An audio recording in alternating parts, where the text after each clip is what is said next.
Tak salah kalau Danau Toba dan Pulau Samosir menjadi destinasi utama wisata domestik dan mancanegara. Selain indah, suasana di sekitar danau sangat tenang dan damai. Cocok buat camping. Pagi ini saya, Opa, dan Oma mau menikmati segarnya udara dan hangatnya matahari pagi di Bukit Cinta.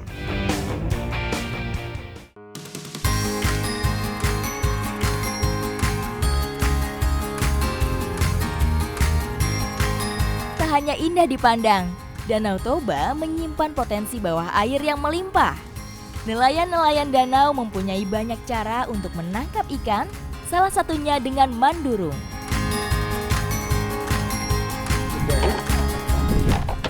Saat ini saya bersama para nelayan mau menangkap ikan pakai jala atau di sini disebutnya mandurung ya. Mau mandurung kita. Nah, udah selesai ini. Udah habis. Langsung dibawa ke tengah ini ya.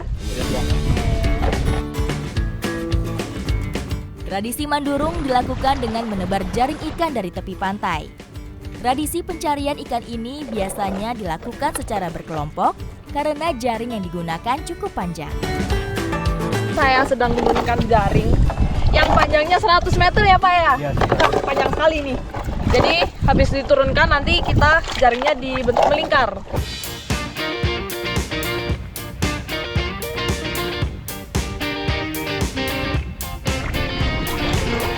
Nah, sembari jalannya ditarik, airnya harus dipukul-pukul untuk menakuti ikan supaya mereka tergiring ke dalam jala.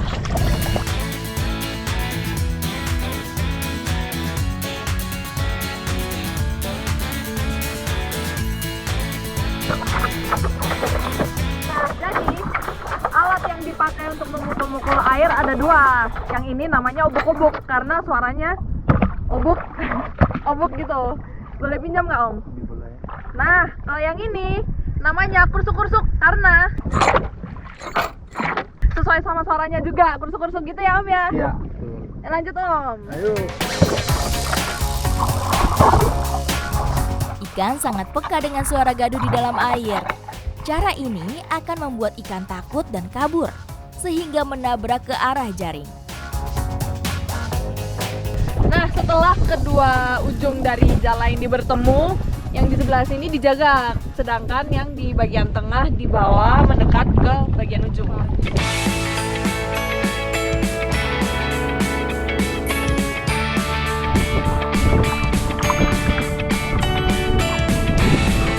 ini pukulan yang bagus.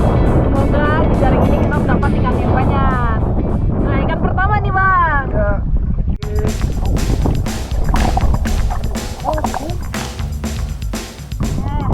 Kita ngambilnya harus hati-hati ya karena ikan mujair banyak durinya. Kemudian karena masih deket air licin juga nanti takutnya lepas.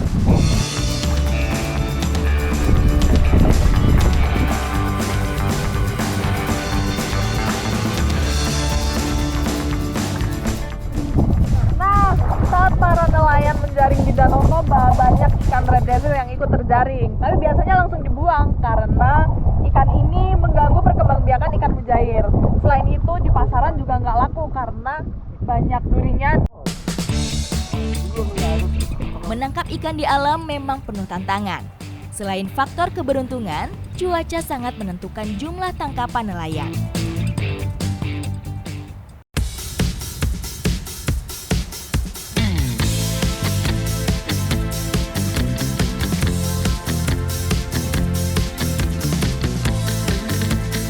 Saya dan Opa akan mengolah ikan mujair hasil tangkapan hari ini di camper van.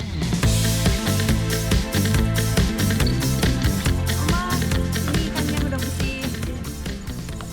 Nah, saat ini saya dan Oma Opa sedang mempersiapkan bahan untuk membuat hidangan kasamosir, ikan sorbuk. Oma, saya mau sangrai jaringnya dulu ya. Ikan sorbuk merupakan resep turun-temurun khas Samosir. Cara masaknya terbagi dua bagian, mengarsik ikan dan membuat sorbuk dari jagung. Arsik ikan menggunakan berbagai macam rempah Indonesia. Yang tidak boleh terlewatkan adalah andaliman, rempah wajib khas Tanah Batak. Untuk membuat sorbuk, saya harus menumbuk jagung yang sudah disangrai. Terakhir, saring untuk mendapatkan bubuk terlembut dari jagung. Nah, ini memasaknya, kita masukin dulu ikannya, bumbunya belakangan supaya bisa meresap. Karena nggak boleh dibolak-balik masaknya, gitu ya Opa? Iya, jadi ini kita akan susun dulu Oke. ya. Nah, kita susun karena tidak dibolak-balik, kita susun yang rapi. Ya, seperti ini. Arsik menjadi simbol karunia bagi masyarakat Batak. Biasanya dihidangkan saat acara adat, seperti pernikahan dan kelahiran. Sambil menunggu arsik matang, Oma menambahkan cabai dan andaliman halus ke dalam bubuk sorbuk.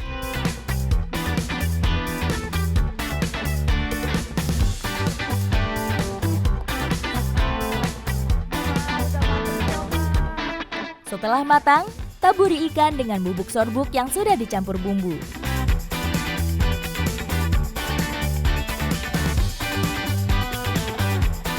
Selain menambah cita rasa, sorbuk ini ternyata juga berfungsi sebagai pengawet alami makanan. Supaya tidak cepat basi gitu ya Oma? Iya, betul. Makin banyak makin enak nih. Sorbuk atau bubuk jagung dapat menyerap kandungan air yang ada dalam ikan, sehingga ikan dapat disimpan lebih lama.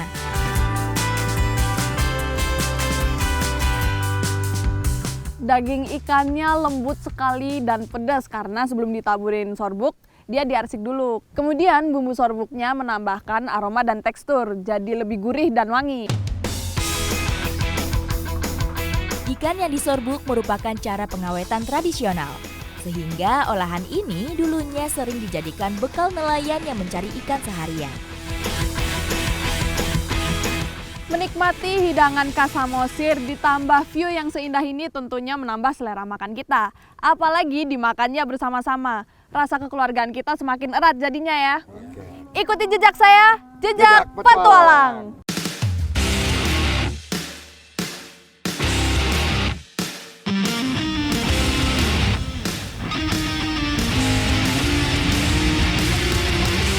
Perjalanan saya dan teman-teman CVI Sumut berlanjut. Setelah menikmati keindahan pantai Samosir, kami akan mencari spot camping lain di wilayah atas. Saat ini saya, Ariza dan Jessica sedang keliling nih nyari spot-spot cantik lainnya yang bisa dibuat camping. Ikuti jejak saya, jejak petualang.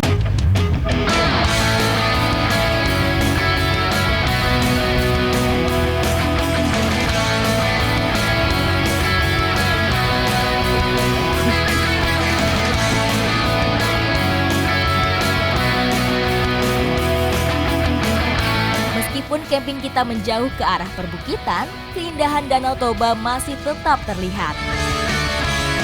Kebetulan di danau dekat sini saya dengar-dengar ada banyak banget lobster air tawar. Nah, saya sama Om mau berangkat ke sana buat cari lobster buat makan kita nanti. Udah Om, ayo. Berangkat. Petualangan saya berlanjut. Kekayaan bawah air Danau Toba memang melimpah. Berbagai jenis biota air tawar bisa kita dapat di dalamnya. Sekarang kita lagi menuju tempat lobsternya. Lebih tepatnya perangkapnya ya, atau yang biasanya di sini disebut bubu. Lobster air tawar menjadi salah satu hasil alam andalan nelayan Samosir. Nelayan lobster biasa memasang satu rangkaian bubu dalam satu tali. Nelayan akan memeriksa bubu setelah ditinggal selama 1 malam atau lebih. Nah, uniknya masyarakat di sini kalau mancing lobster pakai ini nih, pakai kelapa. Sebenarnya lobster itu makan apa aja ya Bang ya? Cuman di sini kelapa lebih mudah buat mancing lobsternya. Lobster air tawar atau freshwater crayfish merupakan salah satu genus yang termasuk ke dalam kelompok udang tawar atau krustasea. Memiliki ukuran tubuh lebih besar dari udang air tawar lainnya. Lobster air tawar juga mempunyai warna yang indah.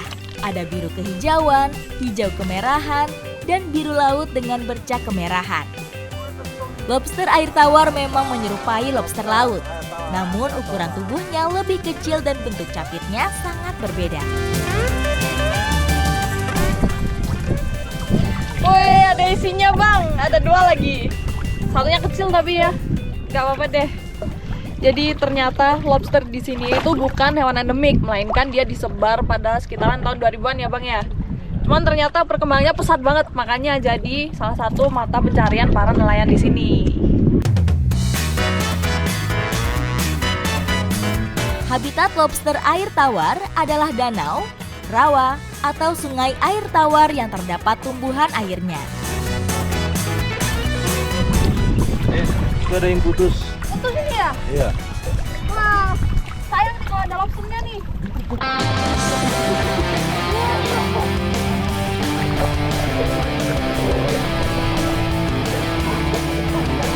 Karena cuacanya lagi hujan, jadi gelap, nggak terlalu kelihatan dalamnya, dasarnya. Apalagi bawahnya lumpur kan, udah kena injek juga. Jadi semakin menantang buat nyari bumbu yang lepas tadi.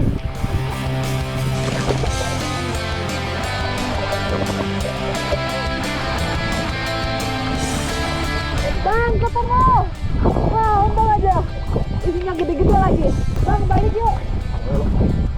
Untung aja ketemu bumbunya. Berhubung cuacanya udah kayak gini, nggak mau balik dulu. Ikuti jejak saya, jejak petualang.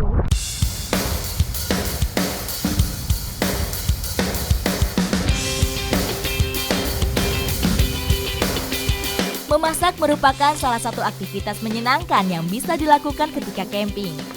Kita bisa mencoba olahan khas daerah yang kita kunjungi. Salah satunya membuat olahan arsik, kuliner Batak yang kaya akan rempah. Nah, ini yang bikin spesial masakan kita hari ini. Keju, tapi bukan sembarang keju. Orang sini nyebutnya dalini horbo. Jadi ini keju dari susu kerbau. Nih, bisa langsung dimakan nggak ini, Jess? Iya bisa. Mau nyobain ya?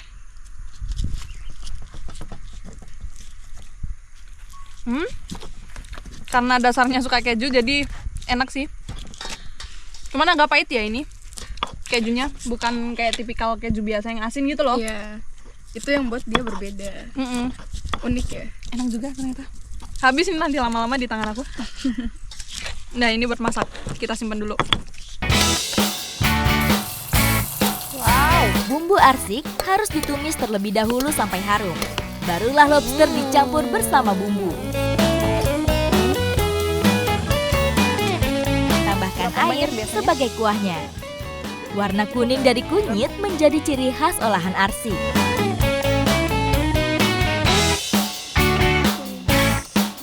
Cangkang lobster sudah berubah warna menjadi kemerahan. Tandanya daging lobster sudah matang. Mau selera kan ini? Jadi ini dalini horbonya dimasukin waktu masakannya udah mateng.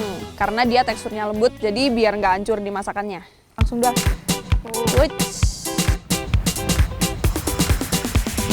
Nih, sekarang saya mau nyobain daging lobsternya. Lembut ternyata ya. Dagingnya tuh lembut terus kayak ada manis-manisnya gitu. Tapi karena kena kuahnya, jadi gurih, sedap, sama ada pedesnya. Pas nih ya, buat dingin-dingin kayak gini. Cocok kan? Jadi ketika daging lobsternya dipaduin sama dalinya, rasanya jadi cocok gitu. Jadi teksturnya dari lobster, kemudian lembutnya dari dali. Perpaduan yang pas.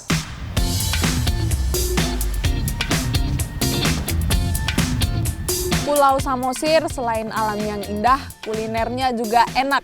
Ini yang bikin saya kangen, pasti pengen kesini lagi. Ikuti jejak saya, jejak petualang.